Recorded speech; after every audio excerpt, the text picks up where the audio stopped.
Alam mo si Pastor Kibuloy, pwede yun. Maniwala kayo sa akin.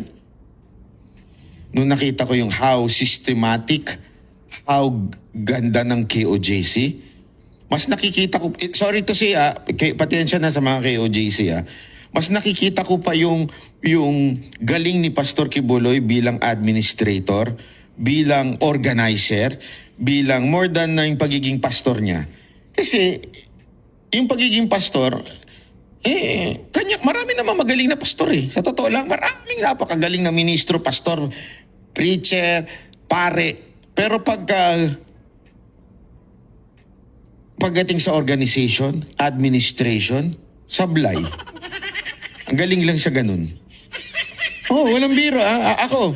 Pero si Pastor Kibuloy, sabi ko nga sa inyo, hindi kami pareho ng paniniwala, pero pagdating sa administration at tikas ng pag-organize, pag-administer, pag-i-implement, alam mo, denied niya pa ibang mga politiko sa galing. Totoo yan.